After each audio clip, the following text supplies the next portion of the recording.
चार असामाजिक तत्व, एक पुजारी घर आ जाइए, और एक गाय, और एक भटका हुआ हिंदू। अब ये प्रस्तुत, चलो यार इस गाय को पका कर खाते हैं। हाँ यार, बहुत जोरों की भूख लगी है। चलो ले चलो इसे। अरे अरे, हमारी गौ माता को मत मारो। हमारी गौ माता ने तुम्हारा क्या बिगाड़ा है? अबे हट, मारो इस पंडित को। मारो इस पंडित को। अरे बचाओ बचाओ, कोई मेरी गौ माता को बचाओ। अरे इसको छोड़ो और गाय को ले चलो यहाँ से। ले चलो इसे पका कर खाएंगे। हाँ ले चलो, काट कर खाएंगे इसको। हे ईश्वर, मुझे क्षमा करिएगा, मैं अपनी गौ माता की रक्षा नहीं कर पाया। जैसा कि आपने देखा कि कुछ लोग गाय को लेके जा रहे हैं, पंडित उसको बचाने की कोशिश कर रहे हैं, लेकिन वो बचा नहीं पा रहे हैं। दुर्घटना को, इस सीन को एक भटका हुआ लड़का देख रहा है आंखों से, लेकिन वो कुछ कर नहीं पा रहा है। अब इसके अगले सीन में वो एक मंदिर का है। इस मंदिर में वही पुजारी है जो इससे पहले कल की घटना में वो गाय को बचाना चाहता था, लेकिन वो बचा नहीं पाया, और संयोगवश आज वो मंदिर में उपस्थित है। और दुर्भाग्यपूर्ण, वो जो भटका हुआ लड़का है वो भी वहां पर उस दृश्य को देखने के लिए मौजूद है। चलो यार, इस मंदिर की सारी मूर्तियां तोड़ देते हैं, ईश्वर की कोई मूर्ति नहीं होती। हाँ चलो चलो, इस मंदिर की और मूर्तियों को तोड़ डालते हैं। अरे इस मूर्तियों को मत तोड़ो, इन्होंने तुम्हारा क्या बिगाड़ा है? ये हमारे भगवान हैं। अरे ये तो वही पंडित है। फिर आ गया, मारो इसको। अरे तुम चारों तो वही हो ना जो कल मुझे चौराहे पे मिलके पीटा था और मैं कुछ कर नहीं पाया था। कल वो तुम लोगों का इलाका था, आज ये मेरा इलाका है। मैं तुम लोगों को बच के जाने नहीं दूंगा। हाँ जाओ, तुम रुको, मैं अभी अपने लोगों को बुला के लाता हूँ। हाँ जा जा, जिसको बुलाना है बुला लो, हम यही खड़े इंतजार कर रहे थे। हाँ रुको, मैं बुला के लाता हूँ। अब इसके आगे तीसरा सीन है कि पंडित अपने उस मंदिर, उस भगवान को बचाने के लिए अपने उस इलाके के हर एक दरवाजे पे जा करके खटखटाते हैं और अपनी बात को किस तरह कहते हैं वो आप देखिए। और वो लड़का वहां खड़ा होकर के उस चीज को देख रहा है। अरे कोई है? दरवाजा खोलिए, कोई है? कृष्ण प्रभु जी, क्या हुआ? हमारे शिव भगवान का मंदिर तोड़ा जा रहा है, कृपया करके मेरी सहायता करिए उसे बचाने में। शिव कोई भगवान नहीं होते, शिव तो जो है भगवान के परम भक्त है। छोड़ो उनको, तुम हमारे साथ चलो। हम कृष्ण जी की पूजा करते हैं, हम कृष्ण जी की मूर्ति रखते हैं, आओ हमारे साथ चलो, छोड़ो उनको। अरे तुम जाओ अपने मंदिर में, किसी और से मदद मांग लूंगा। अरे कोई है? दरवाजा खोलिए, कोई है? Hello. Om Shanti divine soul, क्या हुआ? अरे दीदी, हमारे शिव भगवान जी की मूर्तियाँ तोड़ी जा रही हैं, कृपया करके मेरी सहायता करिए उन्हें बचाने में। बेटा, ये मंदिर गलत किताबों के आधार पर बना है। हमारे बाबा जो भगवान का रूप थे, उन्होंने हमें ऑथेंटिक जानकारी दी है। अब हमारे सेंटर आइए। अरे तुम जाओ अपने सेंटर में, किसी और से मदद मांग लूंगा। अरे कोई है? दरवाजा खोलिए, कोई है? हाँ क्या हुआ? अरे हमारे शिव भगवान की मूर्तियाँ तोड़ी जा रही है, कृपया करके मेरी सहायता करिए उसे बचाने में। अरे चल हट होगी, भगवान की कोई मूर्ति होती है? अरे तुम सब अपना दरवाजा बंद कर लो, मैं अपने भगवान की मूर्ति खुद बचा लूंगा। जय जय जय जय जय श्री राम, जय जय जय जय जय श्री राम। अरे आप सबको हिंदू रक्षण केंद्र से है, कृपया करके मेरी सहायता करिए। हमारे शिव भगवान जी की मूर्तियाँ तोड़ी जा रही हैं। जी पंडित जी, हम हिंदुत्व के रक्षक तो हैं, पर हमें ये नहीं पता हिंदुत्व क्या है। हमें ये नहीं पता कौन सी किताब सही है और कौन सी गलत है। हमें ये नहीं पता कि मूर्ति पूजन सही है कि नहीं है, इसलिए आप हमें नारे लगाने दीजिए। एक ही नारा, एक ही नाम। जय जय जय जय जय श्री राम, एक ही नारा, एक ही नाम। जय जय जय जय जय श्री राम। अरे ये लोग तो और भी बड़े वाले निकले। हे ईश्वर, मुझे क्षमा करिएगा, मैं आपकी मूर्तियाँ भी बचा नहीं पाया।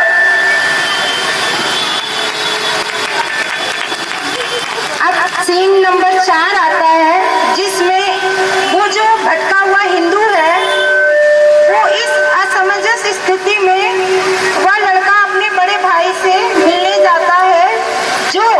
शंकराचार्य जी का शिष्य है। जय राम श्री राम जय राम जय जय राम श्री राम जय राम जय जय राम श्री राम जय जय राम। अरे छोटे, तू कब आया? ले चल प्रसाद का। क्या हुआ? तू कुछ दुखी दुखी सा लग रहा है, क्या हुआ? टेंशन में है क्या तू? हाँ भैया, मेरे साथ कुछ ऐसे दृश्य घटित हुए हैं, मुझे ऐसा लगता है कि वो सही है, लेकिन फिर भी मेरी आत्मा कचोटती है। ऐसा क्या हो गया भाई कि मतलब तू जो अच्छी चीजें हैं वो तेरी आत्मा दुखी हो रही है? ऐसा क्या देख लिया तूने? कुछ गरीब लोग सड़क के किनारे एक गाय को काट कर खा रहे थे, मार रहे थे, जबकि वो सही है, लेकिन फिर भी मुझे उसको देख करके बुरा लग रहा था। मतलब क्या? कुछ लोग गाय को काट कर खा रहे थे और तू खड़ा देख रहा था, तुझे अच्छा लग रहा था? गाय को खाना सही बात है क्या? भैया, अपने वेदादि शास्त्र में तो ऐसा ही लिखा हुआ है। इंद्र गाय खाते थे, इंद्र बैल खाते थे। और एक दृश्य तो मैंने ये भी देखा कि एक मंदिर में कुछ लोग मूर्ति को तोड़ रहे थे। क्या? वो शिव भगवान जी की मूर्ति थी, लेकिन फिर भी मेरे दिल को वो दृश्य कचोट सा गया। क्या मूर्ति तोड़ा जाना भी तुझे सही लग रहा है? भैया, ये तो हमारे शास्त्रों में लिखा ही क्या लिखा है शास्त्रों में? नातस्य कुतमास्ति, भगवान का कोई भी मूर्ति नहीं हो सकती। हे भगवान, तुझे वेदों का ये अर्थ किसने बताया? भैया, वैसे तो बहुत सारे फिलोसोफर हैं, लेकिन एक है जालिम गायक जी, वो वो बहुत अच्छा फिलोसफी देते हैं इसके बारे में। उसने तुझे ये वाले अर्थ बताए वेदों के? जी जी। तू अभी के अभी मुझे उसके पास लेके चल। चलिए भैया, मैं आपको विनय न मानत जल्दी चढ़ गए 3 दिन बीत, बोले राम सकोप तब वह भी रोए न प्रीत। चलिए भैया। सकते हैं, मनुस्मृति में भी लिखा है। डॉक्टर साहब, मुझे कुछ प्रश्न पूछने हैं आपसे। जी जी, आइए। आ जाता हूँ। जय श्री राम। तो पूछूं डॉक्टर साहब? जी जी, पूछिए। आपने लोगों को बताया कि बैल खाना, गाय खाना, ये सब वेदों में लिखा है। ये किस आधार पर बताया आपने? जी जी, लिखा है, मनुस्मृति में लिखा है, यजुर्वेद में लिखा है कि इंद्र आते हैं, गाय खाते हैं, बैल खाते हैं।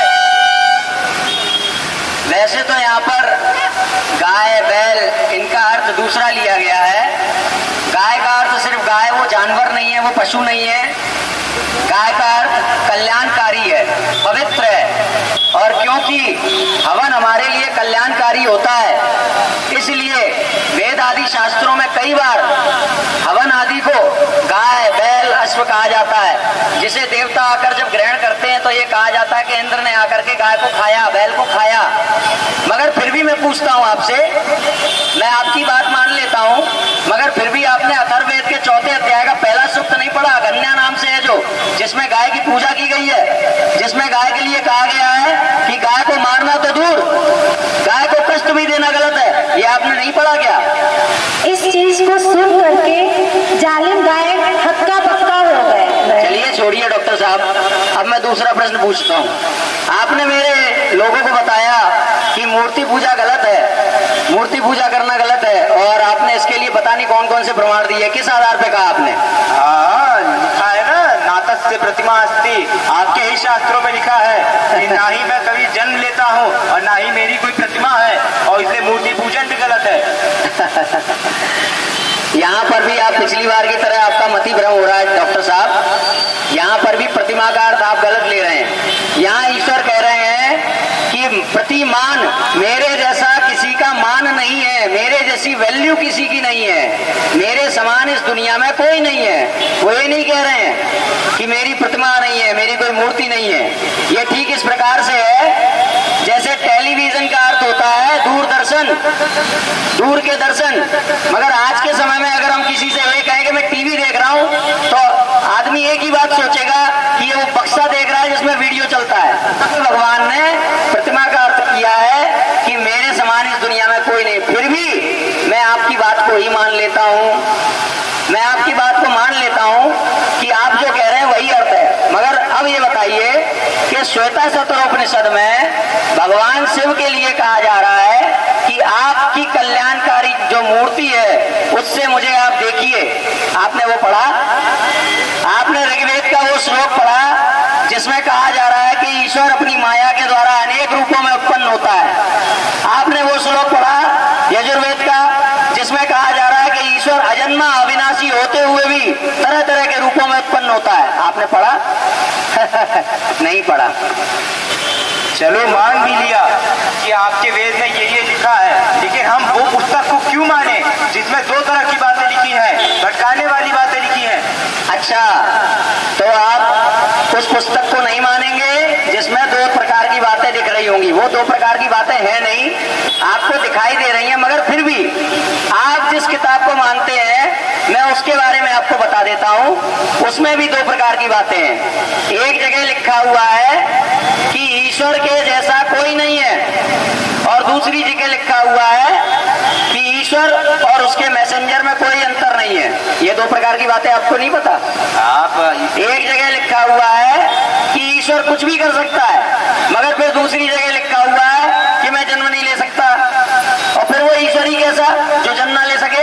ये दो प्रकार की बातें नहीं है। आप गलत समझ रहे हैं, वहां पे उसका वो अर्थ नहीं था। अब आप वही बात बोलने लगे जो थोड़ी देर पहले मैं कह रहा था। इसके लिए तालियां।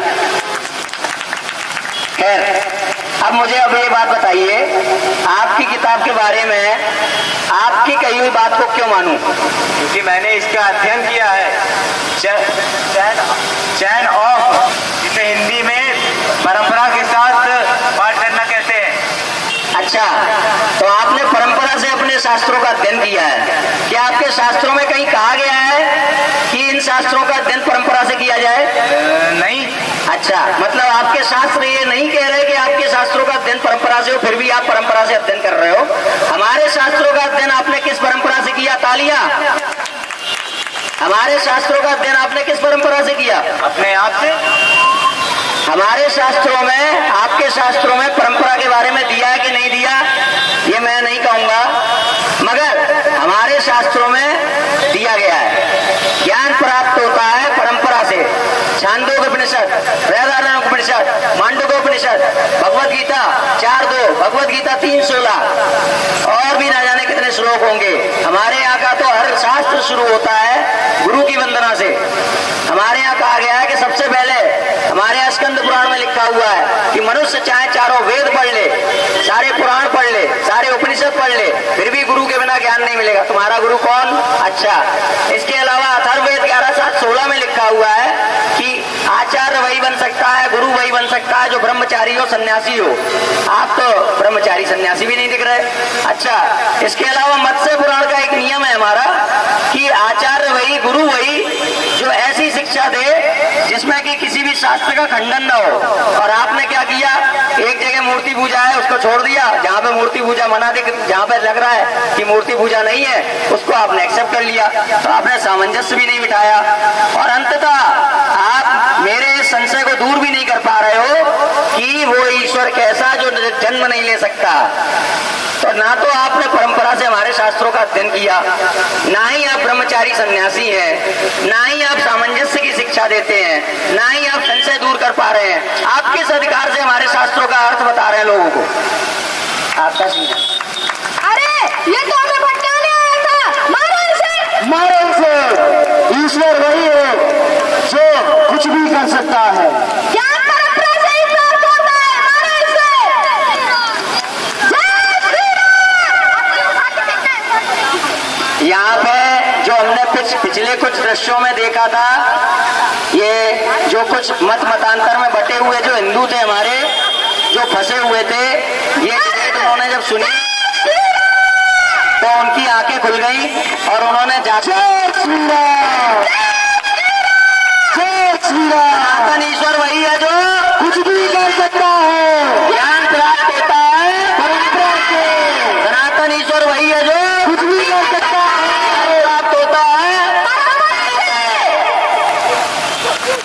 सीन नंबर 7, छोटा भाई बड़ा भाई जालिम गायक को पिटता छोड़कर बड़ा भाई मंच से नीचे उतरकर भाई के पास आता है और उसे समझाता है। देखा भाई तूने कैसे अधर्मी लोग लगे हुए हैं हम लोगों को धर्म से च्युत करने के लिए। इसलिए हमें समझना होगा, इसलिए हमें ये समझना होगा, आप धर्म की चर्चा किसी से भी करो, धर्म की बातें किसी से भी करो, मगर परंपरा प्राप्त आचार्य और उसमें भी शंकर परंपरा द्वारा उद्भाषित जो 4 पीठे हैं उन पर बैठने वाला, सनातन धर्म का सार्वभौम गुरु पद पर बैठने वाला जो आचार्य है, जो सन्यासी है, वही सनातन धर्म का अंतिम निर्णायक पद है। तो आप धर्म की चर्चा किसी से भी करो, परंतु ये ध्यान रखो कि अंतिम निर्णय किसका मानोगे? गुरु का। कौन गुरु? जो परंपरा से प्राप्त हो। हाँ, और उसमें भी कौन सी परंपरा? शंकर परंपरा। और शंकर परंपरा के द्वारा नियुक्त किया गया आचार्य कौन? शंकराचार्य। भैया मैं आपके शब्दों को समझ चुका हूँ। अब जो भी इस धर्म पर उंगली उठाए, जय श्री राम, जय श्री राम।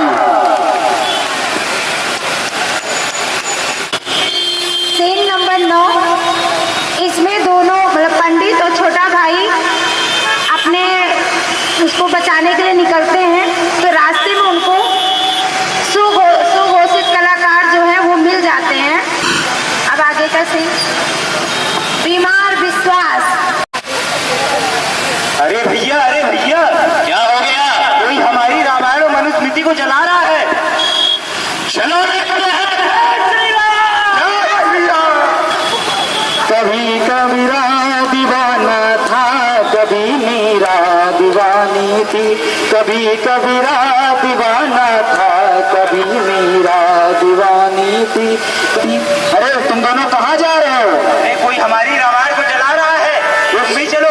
उस रामायण में उत्तरकांड तो नहीं है? हाँ है। तो मैं नहीं जाऊंगा उसको बचाने, चलने दो। उत्तरकांड से किस परंपरा से अध्ययन किया है? परंपरा क्या होती है? परंपरा से ज्ञान प्राप्त होता है। भगवत गीता 3:16-4:2। आपने तो मेरी आंखें खोल दी, मैं तो खुद ही स्वघोषित गुरु बन बैठा था। चलिए हम अपनी रामायण की पुस्तकों को बचाने चलते हैं। चलो।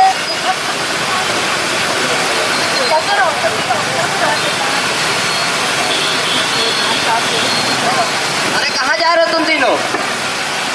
अरे हमारी कोई मनुस्मृति जला रहा है, चलो तुम भी हमें साथ। भाई उस बेकार के बुक बचाने जा रहे हो, वह मनगढ़ंत बनी हुई है, उसमें तो मांस खाने के बारे में लिखा हुआ है। तुमने किस परंपरा से ज्ञान प्राप्त किया है? परंपरा क्या होती है? ज्ञान परंपरा से प्राप्त होता है। भगवत गीता 3:16-4:2। और परंपरा प्राप्त प्रामाणिक शंकराचार्य बताते हैं कि मनुस्मृति और सनातन धर्म के सभी धर्म ग्रंथों में मांस वाले श्लोकों द्वारा केवल प्राण रक्षा अथवा प्रवृत्ति से निवृत्ति की व्यवस्था की गई है, समझे? अरे गलती हो गई, स्वयं संगोष्ठित आचार्य बन बैठा मैं। चलो जल्दी चलो चलो। एक हो चुके चारों हिंदू, ये चारों हिंदू एक हो चुके हैं और एक उदंडी है। अब इसके आगे के दृश्य में वे सभी वहां पहुंचते हैं जहां एक उदंडी व्यक्ति सनातन धर्म शास्त्र को जलाने जा रहा है। आज मैं इन दोनों बेकार किताबों को जलाकर इनकी मान सम्मान को ठेस पहुंचाकर इनको मिट्टी में मिला दूंगा।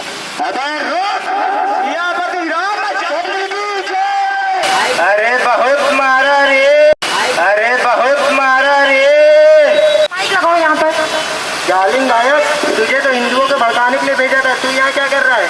अरे तुम शांत रहो, हिंदुओं को कोई नहीं भड़का सकता जब तक उनके पास गुरु परंपरा है, और उसके ऊपर भी शंकराचार्य की गुरु परंपरा है, तो उनका कोई बात तक बाका नहीं कर सकता। जय